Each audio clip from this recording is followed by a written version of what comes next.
Okay, so let's go ahead and get started before we get to any more of the riveting discussion on making Swiss chard sexy.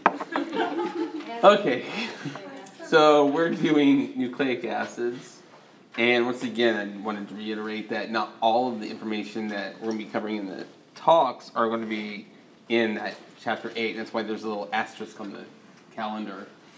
And so there, what is this the normal stereotypical structure of DNA, and what does it look like? Yeah, it's a double helix. So, something akin to this. However, that's not the only form of DNA that's possible. Okay, and so this is just one example here of cruciform DNA. These are quite important, and they play important roles in vivo. And so what happens with these? What's one? If you just look at it, what's one prerequisite that must be possible in order for a cruciform faith integration here? Cruciform comes from Jesus, okay, but it means cross-like, cross-shaped. Okay, but what happens, what must be true in order for a cruciform complex to form with the DNA? There must be chronological linkages. What is that? Chronological linkage? It's going to be palindromic, inverted. Yeah. Okay, so the complementary, I think that's the word you were going for, the complementary within the same strand. Now, normally we have complementarity between strands, but you've got to have the complementary in the same strand. Many times this little end, it's called a loop. The little loop region of it is usually around 4 nucleotides long, 4 or more nucleotides long. And that's really important when you talk about RNA, okay, in the nomenclature that gets used. What's one of the functions in vivo for cruciform complexes? What's one possible function that they could play a role in? Doesn't tRNA use it? Well, tRNA is RNA, so we're talking about with DNA. It stops, like DNA polymerase? It is a folding issue, and it does help stop or slow down or retard the polymerase for replication and or for the transcription. Okay, and so, for example, one of the processes that occurs, you can imagine the polymerase is just chugging along right there, and it hits like a wall or a speed bump, and so it gets stalled in order for the termination factors to catch up with it to disengage. Okay, so that's one possibility. And this also could be used for recognition sequences as well. Okay, and so this is just to show the fact that you can have palindromic versus a mirror repeat. I'm not going to go into the great detail here other than the fact that these do occur, and that because of this you can get some more complex structures from DNA rather than just the normal double helical structure that is the standard.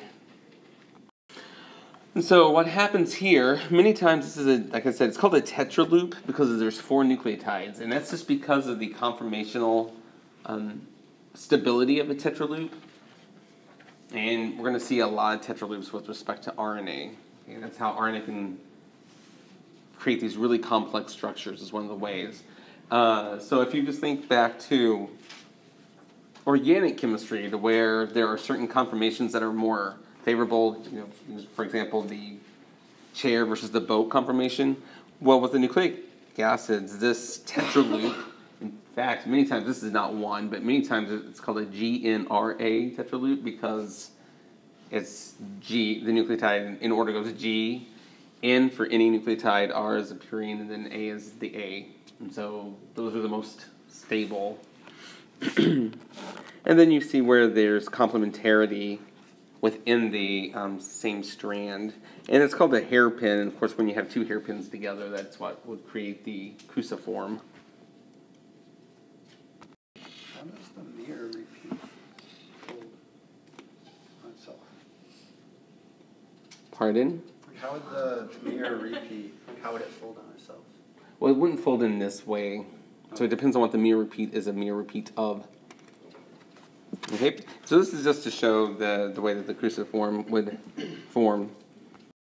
Okay, so now one thing that at least I always think is really interesting, I find very interesting, is the way, if you imagine the way that DNA has to be packaged, because you have to have all of the genetic information for that organism in most of the cells. And so here's the way that it's packaged in prokaryotes, because if you remember from genetics or micro, in the sense that it's circular DNA, it's not the chromosomes similar to like what we have. And so the way that it gets packaged is the fact that this is when it's relaxed, but then there are enzymes that actually help it to supercoil. And the example that, back whenever I was in school, that they would always use that now is completely outdated, was the old-fashioned phone cords, because they are helical. And then whenever you go to hang it up, it would like supercoil on itself and wind up. That's similar to what would happen here. Of course, now everything is cellular and cordless, so you can't do that anymore, as the example. But there are ways to do supercoiling. And there's also two different directions to do supercoiling. You can do a plus and a minus, and there are enzymes that are required by the bacteria to put a nick in order to relax the DNA in order for the polymerases and for transcription and replication to occur, because otherwise it wouldn't be able to occur. Okay, so those are your gyrases and your topoisomerases, and technically gyrase and topoisomerase sometimes gets used interchangeably because of the fact that there are different classes of topoisomerases. Some of them are specific for inducing a positive supercoil versus a negative supercoil. But you can actually see the packaging on an electron microscope. Okay, so this is an actual gel, and it's kind of hard to see here. Let me blow it up. This is someone's gel results of DNA, and I've marked 3 different locations. And so you can imagine that you could have the DNA supercoiled, you could have it relaxed, and you can have it linearized. And so whenever you go to run it on a gel, which one's going to run, and if let's assume it's running this direction, it's running downward, which is going to run the fastest, and which would be running the slowest? Okay, is it cut, the supercoiled, or the relaxed? Like what would be the order with respect to the way it runs? And don't look ahead. Pardon? Linearized? So linearized would run, is it going to run faster than a supercoil, or well, first of all, let's just compare supercoiled versus relaxed. Which of the two do you think is going to run faster, supercoiled or relaxed? Oh, we get to vote. So it's like the old-fashioned beer commercials. Tastes great, less filling. We have supercoiled versus relaxed. So how many of you think is going to be the supercoiled? Run faster? Yeah, that will run faster. And then how many people will think it's going to be the relaxed? Just me. John the Baptist, Faith Innovation. So, well, why do you suppose it's going to be the relaxed that will run faster? Well, is this a gel agarose that we're talking about? Well, it doesn't matter so much whether it's agarose or acrylamide. It's some type of matrical. So there's some type of matrix there that it has to go through. I just was thinking, like, if it was relaxed, then it could go through the pores easier. So someone from the supercoiled side, who did not look at the answers to know whether or not, what would be your argument? It's more condensed, and so it can pass more easily because it's not as spread out. Okay. And so the answer,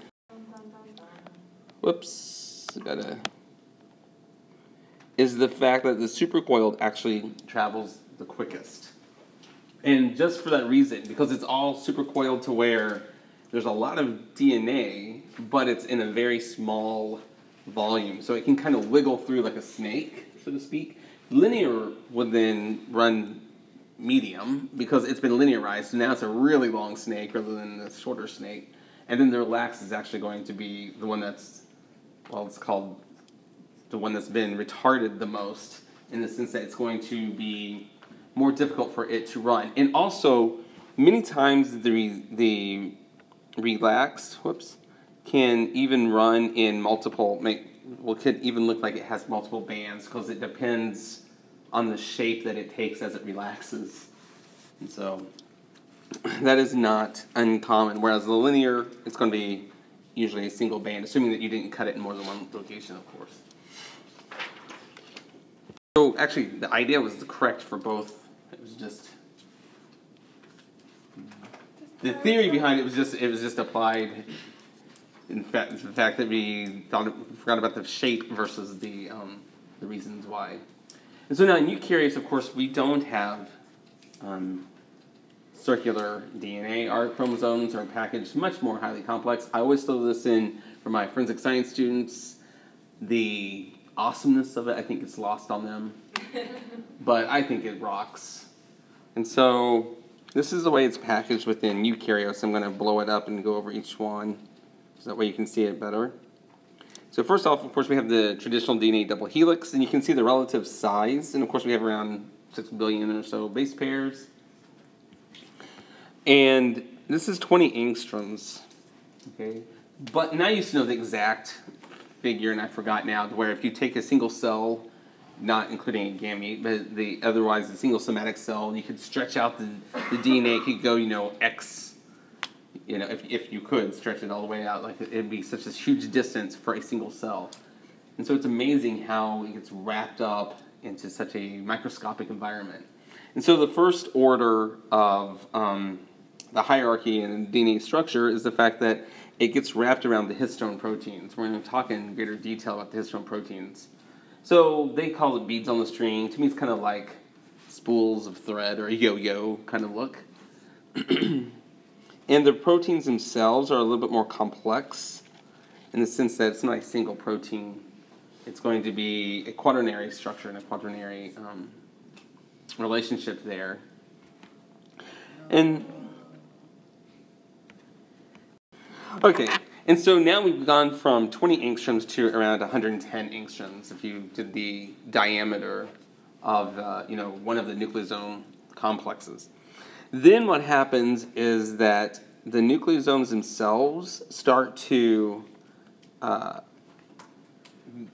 interact with each other. And to me, it kind of reminds me of like those packages of garlic that you see at the grocery store when they can wrap them up really tightly, or in the horror movies to ward off Dracula, since it's not faith integration, but it's Halloween integration, given the time of the year. And so, because that's going to form the chromatin fiber, and now we're down to 300 angstroms, but you've got a lot of DNA in that 300 angstroms. Okay. Then what happens is it starts to buckle up on itself and fold. And this, as it collapses, will form ultimately the characteristic of the chromosome that we've seen. And so we've gone from something that was just a few angstroms now to 1.4 microns. But you have the, billions, or at least hundreds of millions to billions of nucleotides wrapped around these sister chromatids. So I just always think it's amazing to just ponder the fact that you have so much material in such a small space. And then, of course, we're going to have 23 sets of these chromosomes per cell, except for the gametes. And now we have to be able to do replication and transcription and everything within these chromosomes. And so then we talk about how is it that you have this chromosomal remodeling. And there's a lot of research done because now that cancer and many genetic disorders and even aging itself could possibly be due to defects in chromosomal remodeling. Okay. And so the histones themselves are proteins. This is taken, actually, at least put down the fact that it's from the Nature Review of Cancer. And so what happens here, the nomenclature that they use is a little different. And I don't know historically why, but the histone numbering system doesn't make a lot of sense. So if you notice in this one here, we have H2A, H2B, H3, and H4. What happened to H1? I don't know. Okay. However, if we just think about DNA, what's a physical property of DNA? It's very negatively charged because of the phosphates, all the phosphates along the... And so therefore, any protein that's going to bind it, what should be a physical property of that protein? Positively charged. It should be positively charged, okay? And so what are some of the amino acids that are going to be positively charged naturally? Say it with some conviction here. Histidine can. Arginine and lysine. And especially lysines here in the histones. Histones have lots and lots of lysines in particular. Okay, and so if the lysines are not modified, since if you know, what's the functional group hanging off the end? I'm just going to draw the end. What's the functional group hanging off the end of a lysine? Right, it's an NH3 plus under most physiological conditions. Okay, so it's an amine. But if you think back to organic chem 2, the nitrogens in an amine are also great nucleophiles, or can be good nucleophiles in the sense that they can be modified. You can add things to them, things like methyl groups, carboxyl groups, so that way you can turn them into substituted amines, you can turn them into an amide, you can do things like that to this lysine in and of itself. So the way to read this figure is they're showing you either the N and or the C terminus. So for example, if we look here at the H2B, this is the N terminus and this is the C terminus. And they're just showing you some of the highly conserved amino acids. So we have E, which what amino acid is E? Glutamate. That's a glutamate. And then of course we have the Ks, which are lysines. Okay, and then like the 2, 5, 12, 15, 20, that's the numbered, like from the N terminus, like what amino acid it is. And so the second amino acid is the glutamate, the 5th, the 12th, the 15th, 20th. Those are all lysines. And they do look like little tails. They kind of hang out like little flagella or something. That's micro integration. But hang out like little flagella out there to where they could interact with the DNA. And likewise on the other end here on this one, there's another lysine, and then that C means it's a C terminus. So they're just showing you some of the termini for each of these proteins on this one nucleosome.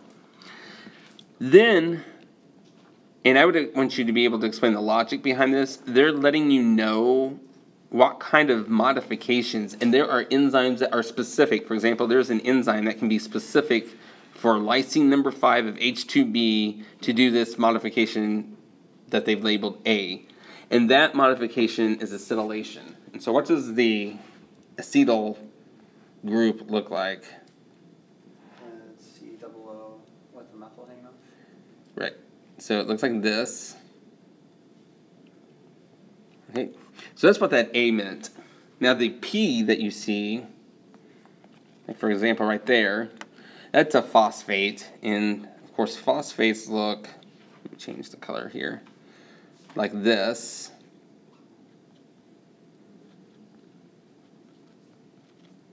And I'm going to put circles around the negative charges because this is just meaning that's what it's attached to, or where the point of attachment is. That's not another negative charge. Okay. And then, let's see, then there's the M, and then M is the methyl group, and of course we know what methyl group is. And then we also have this UB, and the UB at the end I'll talk about, it's called ubiquitination. And it's another protein that gets added on. And one that's not here is also called the sumo protein. That is sumo, similar to the wrestler. And whenever it gets added on, it's called sumoylation. But these are just a handful of the modifications that can be made to a histone that will affect to make either less likely or more likely to bind DNA. And because of that, this helps control transcription and or replication. Many times we're talking about transcriptional control here. So now we're going to go through these one at a time. And once again, I'd expect for you to be able to talk about the logic behind whether or not this is going to increase or decrease the likelihood of, say, for transcription. Okay, so this was taken from a different paper to show like some of the various possibilities, but it's a very similar kind of, I don't know if you can see it very well there, it's a very similar setup. And so they're just showing some of the points of modifications in that nucleosome where we could have, acetylation, methylation, ubiquination, sumoylation, and phosphorylation. Okay, this is the protein ubiquitin. It's a small protein. And what does it's called ubiquitin because it's a ubiquitous protein. So what does ubiquitous mean if something is ubiquitous? It's everywhere. It's everywhere. It's coming. Ubique is everywhere. Pardon? Ubique is everywhere in Latin. Ah. Oh, Mr. Miyagi. The Latin integration. And so it's only around 8.5 kilodaltons. It's relatively small. Usually, ubiquitin is actually what helps. It's one of the ways to trigger when a protein needs to be degraded. Okay? That is not how it's used here with respect to histones. But there are, transferases that go and they add ubiquitin whenever a protein starts to act up or it's time to get rid of it. Your body has to get rid of it, otherwise bad things happen and you could die. So what happens is we have enzymes that would then go and add a ubiquitin or more than one ubiquitin even to this protein, and then that signals that it needs to be degraded by the proteasome. Okay.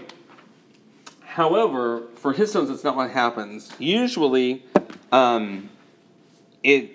it's used for transcription regulation, and what happens is it gets added onto one end of the histone, and that will actually decrease the ability for the histone to bind DNA.